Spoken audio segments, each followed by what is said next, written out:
नमस्कार दोस्तों, आज मैं आप लोगों को भगवान विश्वकर्मा की कहानी सुनाने जा रही हूँ। हिंदू धर्म में मानव विकास को धार्मिक व्यवस्था से जोड़ने के लिए विभिन्न अवतारों का विधान मिलता है। इन्हीं अवतारों में से एक है भगवान विश्वकर्मा, जिनको दुनिया का सबसे पहला इंजीनियर माना गया है। इसका मतलब यह है कि पूरी दुनिया का ढांचा उन्होंने ही बनाया है और वही पृथ्वी के सबसे पहले आविष्कारक थे। हेलो दोस्तों, तो स्वागत करते हैं आपको अपने चैनल पे, जिसका नाम है गोगो ब्लॉग्स। तो आज हम आप लोगों को जानकारी देने वाले हैं भगवान विश्वकर्मा की कि उनकी उत्पत्ति कैसे हुई थी और कब आती है उनकी विश्वकर्मा पूजा। तो चलिए दोस्तों, हम इनका महत्व आपको बताते हैं। तो सबसे पहले बात करते हैं कि क्यों की जाती है विश्वकर्मा पूजा। तो दोस्तों, पौराणिक कथा के अनुसार सृष्टि को संवारने की सुरक्षा ब्रह्मा जी ने भगवान विश्वकर्मा को सौंपी। ब्रह्मा जी ने अपने वंशज और विश्वकर्मा जी की कला पर पूर्ण विश्वास था। जब ब्रह्मा जी ने सृष्टि का निर्माण किया तब वह विशाल काय एक अंडे की आकार की थी। उस अंडे से ही सृष्टि की उत्पत्ति हुई। कहते हैं कि ब्रह्मा जी ने उसे शेषनाग के जीभ पे रख दिया था और शेषनाग के हिलने से सृष्टि को नुकसान होता था। इस बात से परेशान होकर ब्रह्मा जी ने विश्वकर्मा से उपाय पूछा। तब भगवान विश्वकर्मा ने मेरु पर्वत को पानी में रखवाकर सृष्टि को स्थिर कर दिया।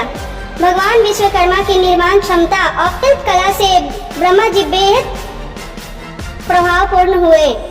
तभी से भगवान विश्वकर्मा को दुनिया का पहला इंजीनियर माना जाता है और वास्तुकार भी माना जाता है। तो दोस्तों, अब हम आपको जानकारी देते हैं भगवान विश्वकर्मा के महत्व के बारे में। तो दोस्तों, विष्णु पुराण के पहले अंश में भगवान विश्वकर्मा को देवताओं के देवगण ही कहा गया है। शिल्पकार के योग में उन्हें सम्मान पूर्वक बताया गया है और यही मान्यता अनेक पुराणों में भी आई है, जबकि शिल्प कला के ग्रंथों में उन्हें सृष्टि का ही रचयिता कहा गया है। तो दोस्तों, धर्म ग्रंथों में और वेदों में उन्हें शिल्प कला का ही रचयिता कहा गया है और वेदों में इनके 5 अवतारों का वर्णन किया गया है।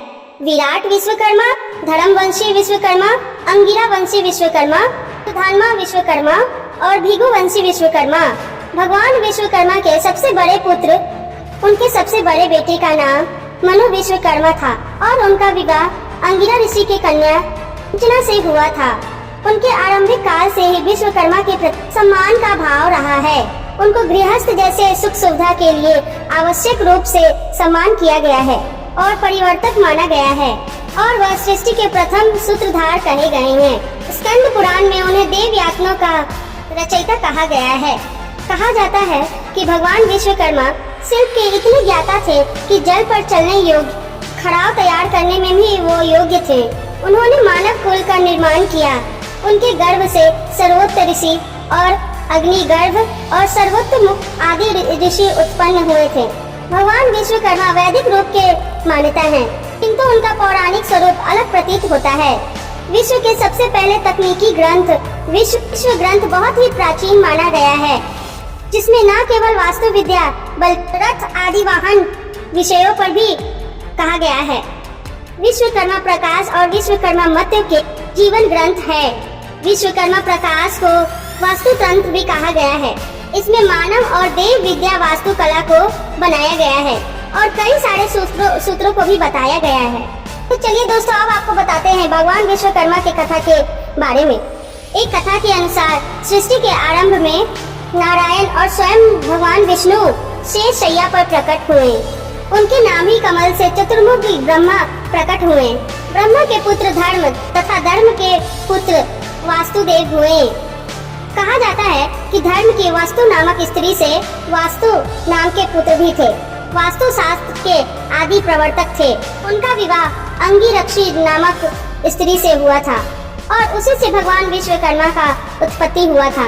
पिता की भांति भगवान विश्वकर्मा भी वास्तुकला के अति भांति आचार्य बने थे और भगवान विश्वकर्मा के अनेक रूप बताए गए हैं और उनके भी 5 पुत्र थे। 5 पुत्र शिल्प कला की अलग अलग परिणामों में बहुत ही विख्यात थे और उन्होंने कई वस्तुओं का आविष्कार किया।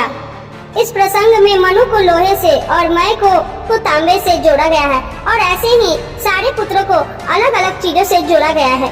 दोस्तों, विभिन्न युगों में भगवान विश्वकर्मा के अलग अलग अवतार पाए गए हैं और अलग अलग शिल्पकार उनके अभी भी देखे जा सकते हैं। जैसे कि उन्होंने शनि युग में स्वर्ग का निर्माण, त्रेता युग में लंका, स्वर्ण की लंका का निर्माण किया और द्वापर युग में द्वारका शहर का निर्माण किया और कलयुग में हस्तिनापुर का और इंद्रप्रस्थ का निर्माण किया। सबको भगवान विश्वकर्मा ने ही निर्माण किया था। तो दोस्तों यह थी जानकारी भगवान विश्वकर्मा के बारे में।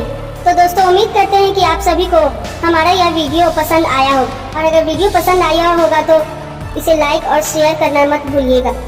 दोस्तों ऐसे ही धर्म और ज्ञान से जुड़े वीडियो के लिए हमारे चैनल पे बने रहिएगा।